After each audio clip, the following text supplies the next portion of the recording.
Hello, welcome back to my channel, and today we're revisiting Microsoft Flight Simulator 2024 with an i9-99K 4070 Ti and 32 gigs of RAM, because this is almost, give or take, the recommended requirements for this game to run. Now, don't be afraid, it's not that bad, but let me walk you through. So the minimum system requirements for this game wants you to have at least an Intel Core i7 6800K, or as a recommended CPU is an i7 10700K, or at least the 10th gen. For the GPU, the minimum GPU they want you to have is GTX 970, and recommended one is RTX 2080. Now, technically this sounds pretty decent. However, I must say that this game is a little bit more taxing than these requirements, and depends really on the quality level you're gonna be playing this game on. So let's walk through that. Now we're going with a full screen 2K. Anti-aliasing is going to be on FXA. You can set this to be DLSS. This game also supports DLSS frame generation. However, for all this to work in terms of frame gen, you need to be on DirectX 12 API rather than DirectX 11, which essentially this game is set up out of the box. Outside of that, we're going to go with a custom preset for the global rendering, which is an ultra preset with some things turned off, which is the lens correction. Honestly, this is just sore for eyes. And the glass cockpit refresh rate is medium by default. I haven't touched that. So what we're gonna do is go for a very quick flight around, and that's pretty much all there it's gonna be. So let's go for discovery flight, and let's go for London. So when it comes to the frame rate of this game, ever since it launched, it's been pretty low. So usually I would want to say the PCs averaged around 35 to 60-ish, with more beefier systems, 60 plus. The console, I think, can easily achieve either stable 30 or stable 60, depends on the console you're going to be playing this on. If you got PS5, you're probably getting 60 frames anyway. Now, when it comes for the game itself, I must say I don't really think this is a sim. There are some realistic options you can enable for your aircraft handling. You can put some add-ons for the traffic control. You can speak with them, you can listen to them, you can use the IFR, and so on and so forth. But in general, this game is kind of meant for people who are just willing to relax and fly around the world. So if you have a controller, hook it up. If you got a keyboard mouse, hook it up. If you're into more serious stuff like the HOTAS, or you actually got the yoke, or you get the rudder pedals, get them as well. You can just get those training hours in just to learn your approach and stuff like this. There's no campaign mode for this game, but you do have relatively extensive training tutorials, how to take off, how to communicate, how to navigate, and so on and so forth. So let's see how we actually gonna get on here. So we are in a single engine aircraft, and we're kind of flying around, or should I say above London. Now, in general, I must say that the biggest downfall for this game, in my opinion, is the requirement to have always on broadband if you want to load in all the environment and points of interest and the buildings, because even though the game itself looks absolutely fantastic, and as you can see, we are pulling 9 gigs of video memory, we're pulling almost 16 gigs of RAM, and we're still sub 60, which for 2K resolution I guess is not too terrible. If we go through, let's say, downtown London, well, or should I say business district, we might actually see that some buildings are still missing, like they either didn't load in, or there was some disconnection from the broadband, and none of that is actually there, which is a little bit annoying when you think about it. But I guess it's also kind of possible for that. Let's just level out the aircraft so we don't crash and burn instantly. But yeah, just for getting in the views, I must say it's actually pretty decent, but I don't know. I would want to say definitely pick something that is not a single engine aircraft, unless you're training for it, like a Cessna or something like this. Obviously, I'm kind of more an F-18 guy, so flying around with an F-18 above London is something you're never gonna get in your life unless you're part of RAF or any other task force that's been trained, because it's a heavily populated area, obviously all the ceilings and whatnot, but hey ho. Let's go to the business district, see if we got any missing buildings here. But yeah. So for native performance of the game, I must say it's kinda okay. So, you know, you don't need high frames for flying a plane, realistically. You know, the physics and the turns and stuff like this, that's a different issue altogether. The one thing I do have an issue with is that the DLSS and FrameGen implementation does not exactly work. In terms of, even now we're getting about like 46, 47. If I go with DLSS on balanced and FrameGen on, I might be hitting 60 frames. So for 4070 Ti and 2K, I think that's kinda, you know, lowballing it a little bit. Now, granted, some might argue that that's not the point of the game, but technically, I would kind of wish to have a higher number. Now, of course, if you're flying with an MSI enabled, you're probably not gonna have a good time if you're a frame junkie that needs to see constant 60 no matter what. But if you turn it off, actually it all becomes very nice, very smooth. There's no jitters, there's no lags and no stutters. The frame time is a little bit on the high side, 18 to 22 to 25 milliseconds, which means something somewhere is waiting on something else. Need to pull down the throttle a bit, because we are getting a bit more airspeed than I would like. We have the Eye of London, obviously, you can scoot past it real quick like. Go above the Westminster. The most popular thing for movies to blow up, of course, because why not? And just fly over the River Thames here. So, yeah, I mean, there's nothing wrong with the game, but even with an ultra preset, you can see the shimmering and all the jagged edges and stuff like this. It might be the case of the anti-aliasing, but I don't know. And once we get into all the buildings, as you can see, even though the CPU is working pretty heavy, I would want to say, like high 60s, we're at 35 frames, which, you know, is not exactly ideal. Like, that's something I would not want to see. But then again, how often you're going to be flying ground level if you're training for something in this particular game? So how about we're just going to go and enable the DLSS and FrameGen just to show you guys how it looks. So DLSS, super resolution, I usually go with quality. I'm going to enable the DLSS frame generation, vertical sync is off, and we are still, let's put it back to where it was.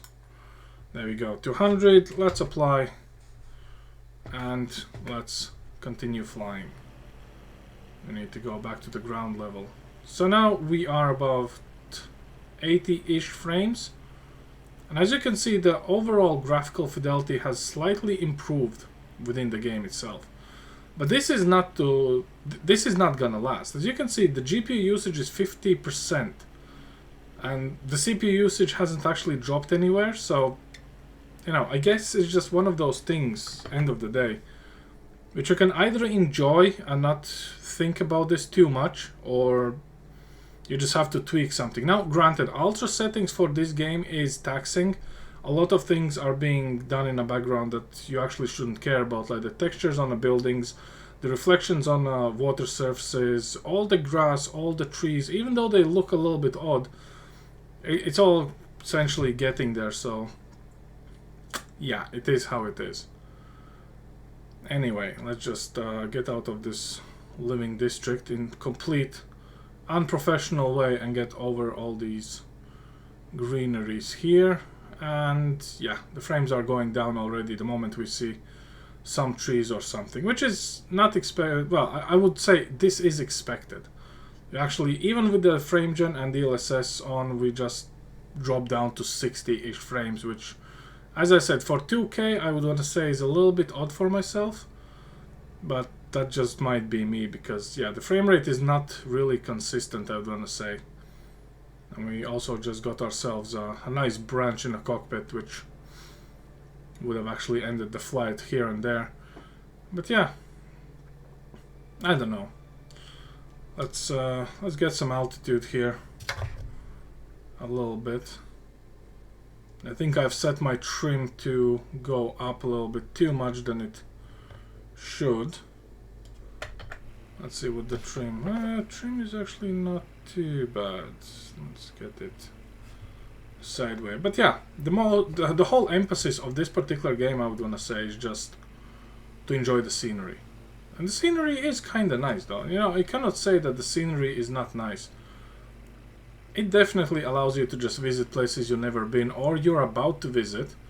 And if you kind of want to know where you're going and what you're doing, then probably that's going to be only for the better. So let's get that rudder back in. I think I got the rudder jammed in a right position. Should I say left? One of those. But yeah.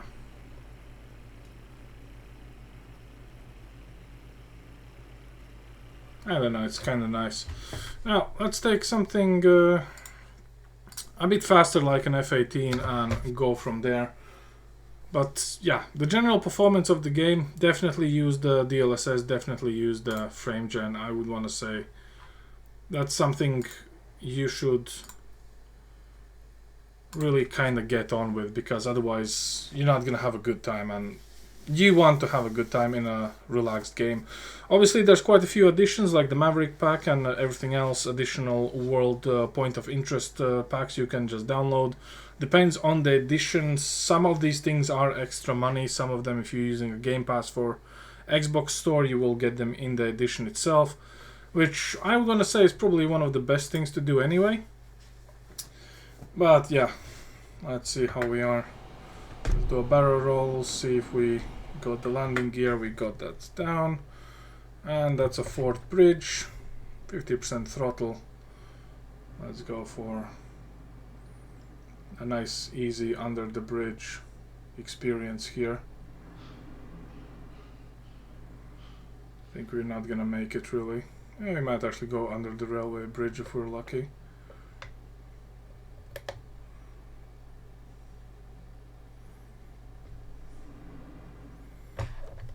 Full throttle, let's get up.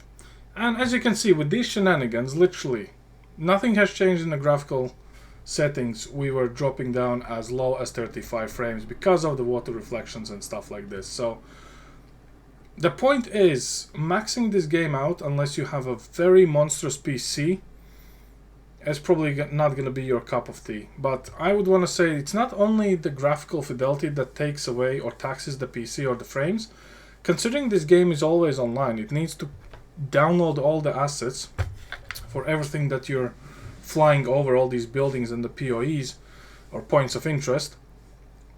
It requires broadband, and if the broadband is lagging, or it's not pulling the data fast enough, the game starts to lag trying to load it in. So I think there's something about that a little bit, so you might need to double check it. But outside of that, the effects on vehicles, or the aircraft should I say, and the sound design is pretty nice. Graphically, it's definitely better than Microsoft Flight Simulator X, but of course it's not going to be as close, as detailed as DCS for very obvious reasons. Of course, let's pull the stick so we don't hit the mountain yet. Let's level it out. Because yeah, the cockpit is made very nice. There was a comparison between DCS and Microsoft Flight in regards F18, F16 cockpits. The scale of the buttons, the position of the screens, and so on and so forth. And honestly, this is more relaxed experience. Like, first of all, in DCS, someone will try to shoot you. In here, well, no one's really trying to shoot you, so you can just take your time and just really chill around. And honestly, F18s is probably the best place to chill, for the simple reason it just works, and you can just have a look-see. And specifically, if you want to fly over your hometown, fly an F18. I mean, that's just common sense. You can always take a tram or a bus, but you cannot take an F18. So, hey, given the choice, definitely F18 for the win. Oh, that's a nice mountain there. Let's see if we can get over it into that little valley there. Obviously, I might be streaming this on Twitch as well, just to get through the Maverick challenges, because there is a pack for it, and see if we can survive the run, or maybe just fly the Dark Star or the North Star, or whatever the name for it was. But yeah, I don't know. So far, very happy with the performance. The CPU definitely works better than a 96K one. So, yeah. But overall, definitely squeeze out some of the frames because it will help you in a long run. Yeah, look at all of this. Very nice, very nice.